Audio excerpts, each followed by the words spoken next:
Hello, and welcome to William and Mary's series on Qigong. My name is Stan Rockwell. Qigong is a relatively recent term. It translates roughly as energy cultivation. It comes from China. It's about roughly maybe 5,000 or so years old, with many different forms. So if you say look on the internet for 8 pieces of brocade, you'll find some variations on that. One thing I've learned over the years is to think of this sort of as playing jazz. You learn the principles, you learn the structures, but then you make it your own. You won't look exactly like anyone else. So don't worry about getting it perfect or exactly right. You adapt it to your own body, and you'll look different one day than you do another day. Just keep in mind that all physical activity can possibly result in injury. One of the things in Chinese medicine and in Qigong and Tai Chi Chuan is to focus on health and getting healthy and staying healthy. So the principles in that are basically posture, balance, and breathing and how you move. And we want to review those today. A couple of things is you're never going to lock a joint. So if you extend your arm, you never fully extend it. Same thing with your leg. You never fully extend your leg. There's always going to be some softness in your joints. A principle of Qigong and Tai Chi Chuan is softness overcomes hardness, which is straight out of the Tao Te Ching, if you've ever read that. Also, you never fully compress a joint. You never fully bring in the arm. That compression can also injure a joint, so you want to keep softness at all times. There's a Chinese martial art called Qin Na, which is joint locking, where you control people or injure people by compressing and extending their joints beyond what's comfortable. There's a 70% rule. You only do 70% of what you're capable of at this moment. And that will vary over time as you become more flexible maybe, or a little stronger. That 70% will just increase naturally. An underlying principle of this is also flow. And a basic metaphor is water. So you're flowing like water, you're moving like water, or like you're moving against a gentle resistance. So the movements for the most part will be slow and graceful. I've had several teachers over the years that say if it looks pretty when you're doing it, you're probably doing it in a skillful way. So that's what we're aiming for, to improve our skill. Not get perfect, there is no perfect. I'm going to start off by getting our connection to the earth. There's yin energy in the earth, according to Chinese philosophy, yang energy in the heavens. People are in between, connected to both, and are part of both. So you get grounded in both directions. You start off with your feet. You feel how the bottoms of your feet feel against the floor, against the earth. Just make sure you're wearing flat shoes, and preferably kind of minimalist shoes that don't have a really thick sole on them. If you can also do this barefoot if you want, just make sure you check around. There's nothing that's going to hurt your foot if you step on it.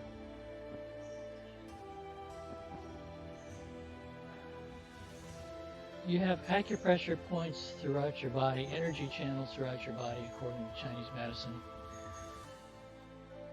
The beginnings of the kidney meridian are the center of your forefoot. Chinese word is Zhongchen. One of the translations in English is bubbling wells. It's a K1 acupressure point.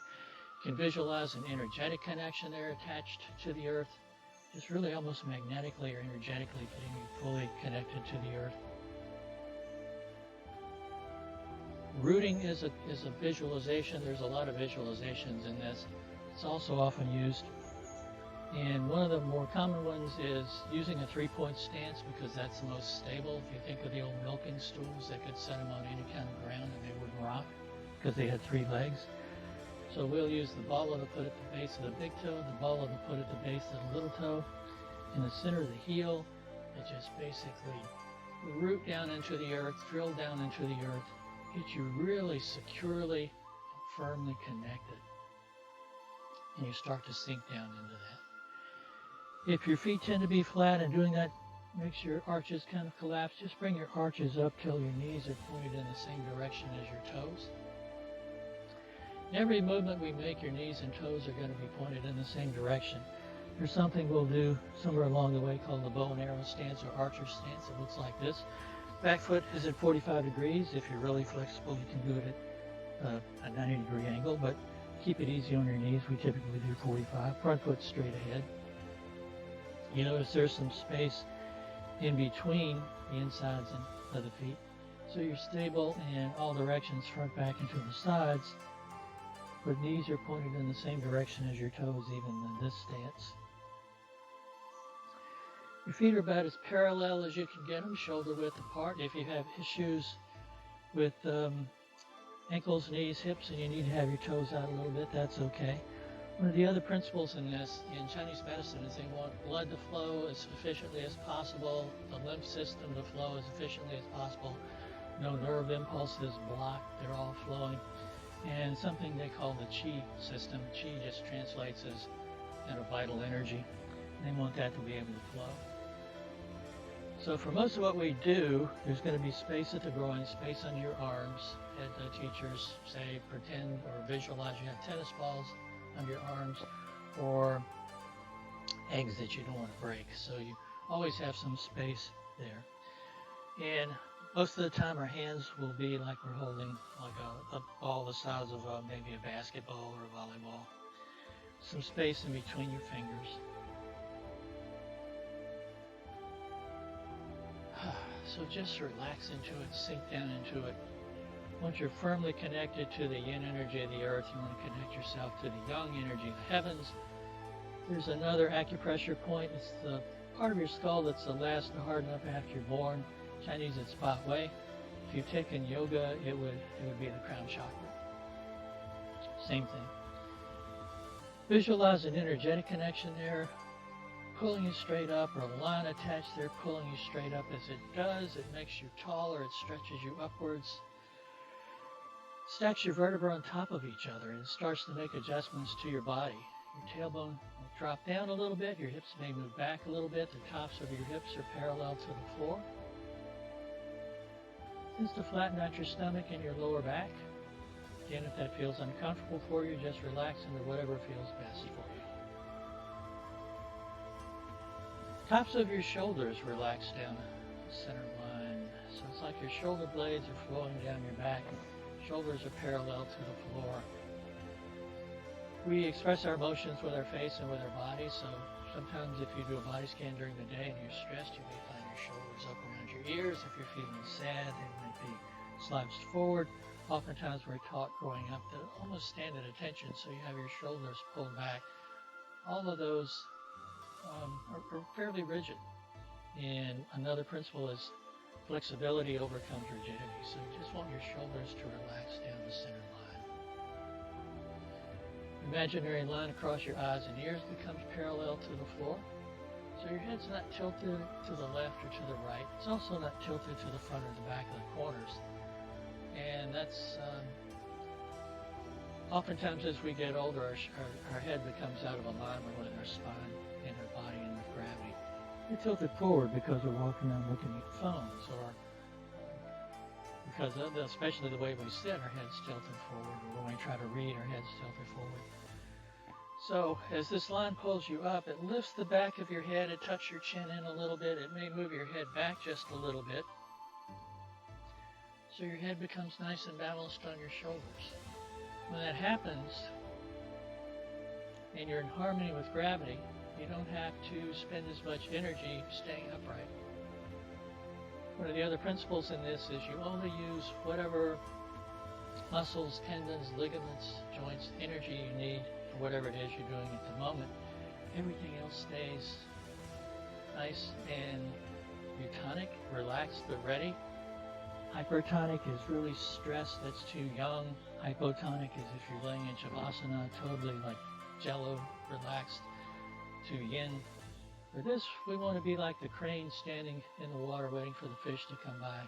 Very calm, very peaceful, very relaxed, but also ready so that if we need to, we can dash for that fish without even thinking.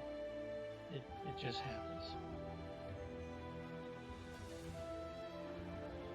once your body is in harmony with gravity, then we focus on the breathing.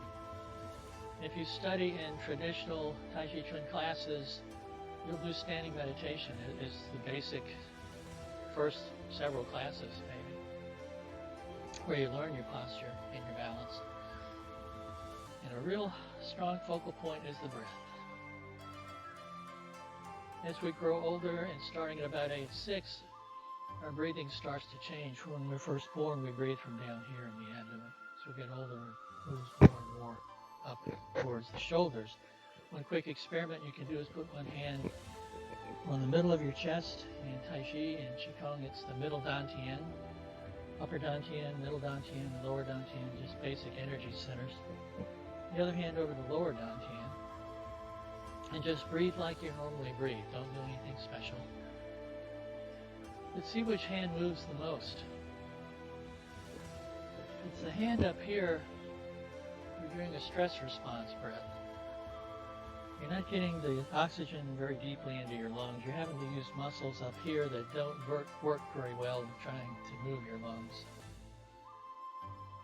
What that does is it increases your blood pressure, your heart rate, your breathing rate, and that sends messages to your brain that something's causing you stress. So just by the way you breathe, you can increase your stress levels. Also, just by the way you breathe, you can increase your relaxation levels. So we want to breathe from down here, the lower dantian, abdominal breathing. As you inhale, you pull that diaphragm down, so you get air deeply into your lungs. As you exhale, pull that pelvic floor up to move as much air out as you can, so on the next breath, more air can come in. The 70% rule applies to breathing too. You don't try to inhale as deeply as you can. Just stay in your comfort zone. For all of this, you stay in your comfort zone. So you inhale as you feel your stomach, maybe even your sides and your lower back expand outwards. As you exhale, pull that pelvic floor up and move as much air out as you can. When you breathe, typically with this, you inhale and exhale through the nose. And the reason for that is when you inhale through the nose, you start to filter the air a bit. You add some heat to it, some moisture to it. It makes it a little easier on your throat and lungs because just breathing straight into your mouth can dry things out. And I know sometimes with allergies, that's really hard to do. So again, stay in your comfort zone. Typically in Chinese medicine too, in Qigong Tai Chi, you would touch the tip of your tongue to the roof of your mouth behind your front teeth.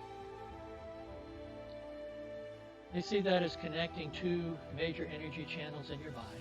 And it doesn't matter if you believe in this or not, but it is a nice visualization that we'll use later on.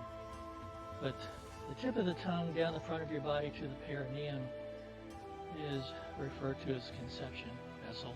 And the perineum, the back of your body, up the back of your neck, or on the top of your head into the roof of your mouth is the governing vessel, the governing channel. And when you touch the tip of your tongue to the roof of your mouth, it sees you as connecting those two energy channels, making the energy flow in your body. Another health benefit they see from that is when you touch your tongue there, you're also increasing production of saliva in your mouth, and you swallow that. One of the things that does is it lowers the acidity in your mouth, so it helps reduce decay of the teeth. Another thing that it does, just strictly in terms of Western medicine, is when you touch your tongue there just right, you disengage the muscles in your jaw. If you've ever had issues with TMJ, and it's pretty painful, one of the things I learned early on was when you touch your tongue there, you can't clench your teeth. So it prevents you from clenching your teeth. On the exhale, if you exhale through your nose, you just leave your tongue there. If you exhale through your mouth, you just release the tongue. And if you want, you can sigh.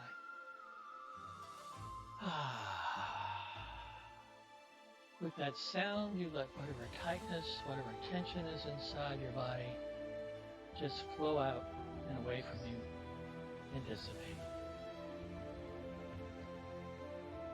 You're going to do a body scan. You just focus on your breathing.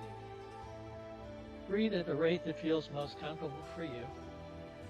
Make the exhale last a little bit longer than the inhale. So if you're inhaling to a count of 5, and you exhale,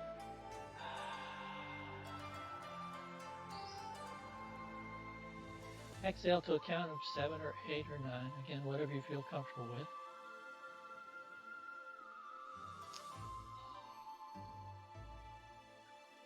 If you feel any tightness or tension across the top of your head, your forehead, around your eyes, your ears, around your jaw, just breathe into it and let it soften and relax.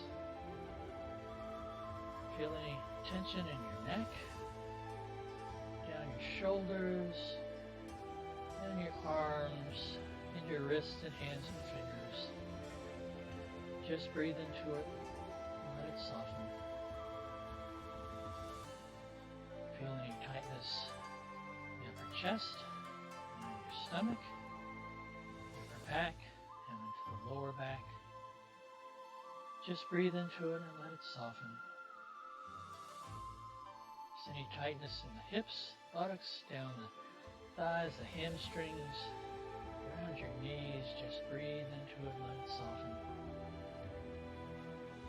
Down your shins, your calves, your ankles, your feet, your toes. Feel any tightness anywhere. Just breathe into it and let it soften. And let it just melt away. Just focus on your breath. Another way to induce a relaxation response is to put a word with the breathing. So as you breathe, when you exhale, you can say a word that makes you feel safe, calm, secure. Grace. Serenity, peace, love. You can visualize a person or someone or something who gives you that sense of serenity. You can visualize in a place where you feel that sense of safety. And just breathe. You don't have to say it out loud. You can just say it inside your head, in your mind. So that you practice that enough, and it's something, these are things you can practice anytime, anywhere, your posture, balance, and breathing. You can just make that a constant practice almost.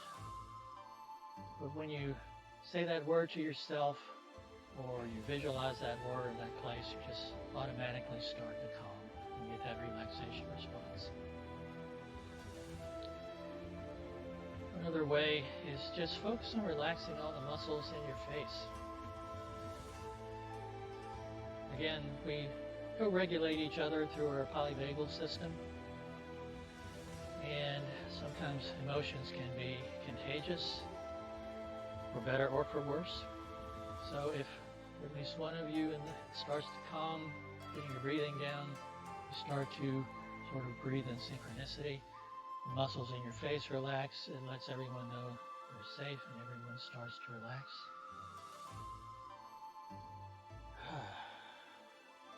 One really basic standing meditation. Honestly, actually, you can do all these sitting too. Just make sure your posture, especially with your spine, when you're sitting, is in harmony with gravity. I'm going to have my feet a little bit further apart so I can have a bit more bend in my knees. So it's called, this is a very high horse riding stance. I'm just going to bring my arms up like I'm holding a tree.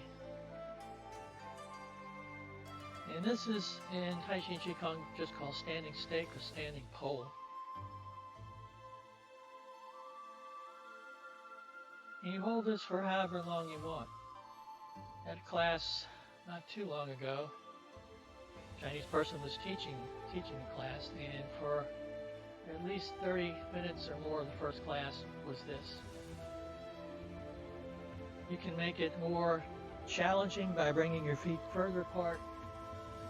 You stay centered over your foundation though. Our foundation, we visualize an imaginary line around the outsides of our feet, so everything inside that rectangle is our foundation. If we drop a line from that byway down through the center of our body to the perineum, we want it to hit right in the middle of that foundation. If you're in shoulder width apart stance, it should hit equally distant from each ankle or each bubbling well or somewhere in between, depending on how you're built. You have your feet far apart like this, you still want to have it hit in that same place. So it's like you're about to sit down. Your hips move back. You're not leaning forward. And your arms are out. You count number of breaths. You can put a clock on it. Or you can just hold it for however long you want. There's no pressure. There's no scale you're going to be graded on. You just do what you need to do for yourself, taking care of you.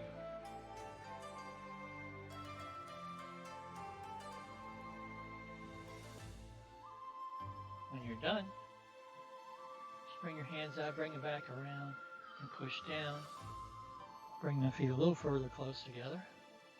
For this, it's an inhale up, and exhale down. You can visualize yourself gathering yin energy from the earth. You have acupressure points where you hold your fingers over where your middle finger touches. Is something called the Lao Gong point or work palace.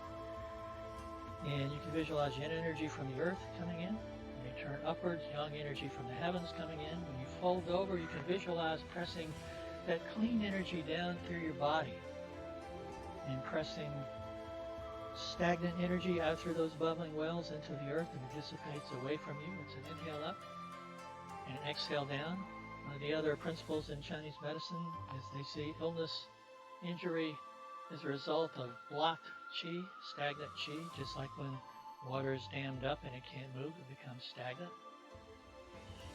Too much energy can be harmful. Just think of a tsunami. And too little energy can be harmful. Think of a drought.